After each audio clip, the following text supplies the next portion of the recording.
लगनी चिड़ैया लगन लेने जाए रे पीपल के पत्ता हवा में लहराए रे पीपल के पत्ता हवा में लहराए रे लगनी चिड़ैया लगन लेने जाए रे लगनी चिड़ैया लगन लेने जाए रे लगनी चिड़ैया लगन लेने जाए रे पीपल के पत्ता हवा में लहराए रे पीपल के पत्ता हवा में लहराए रे पीपल के पत्ता हवा में लहराए रे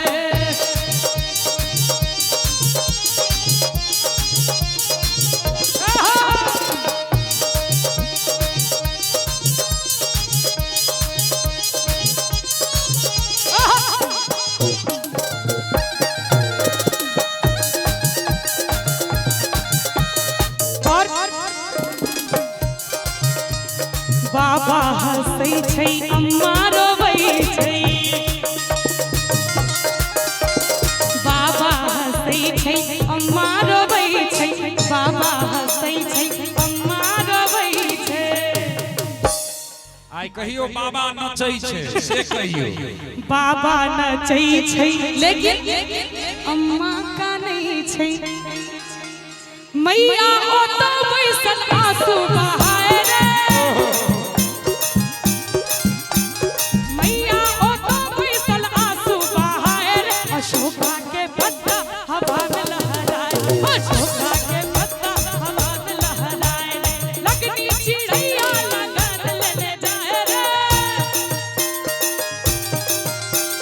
लगनी चिड़ैया लगन लेने जाए रे लगनी चिड़ैया लगन लेने जाए रे अमली के पत्ता हवा में लहराए अमली के पत्ता हवा में लहराए रे अमली के पत्ता हवा में लहराए और अपन बहिन रंजना जी जे आई दुल्हन छथिन जखन विवाह होइत रहते बहुत रास विधि व्यवहार हेतै एकटा गीत हमरा बड़ा सुंदर मोन पड़ल है सुनो पाहुन लाबा धीरे धीरे छिटिया सुनो पाहुन लाबा धीरे धीरे छिटिया सुनो पाहुन लाबा धीरे धीरे छिटिया हमरी बहिनिया फुलवा के जोखल हमरी बहिनिया फुलवा के जोखल हमरी बहिनिया फुलवा के जोखल कि हमरी बहिनिया फुलवा के जोखल सुनो पाहुन अहाँ सब तो गर्दा गर्दा कह दिलिए सुनो पाहुन बड़ा चोरी ना करिया सुनो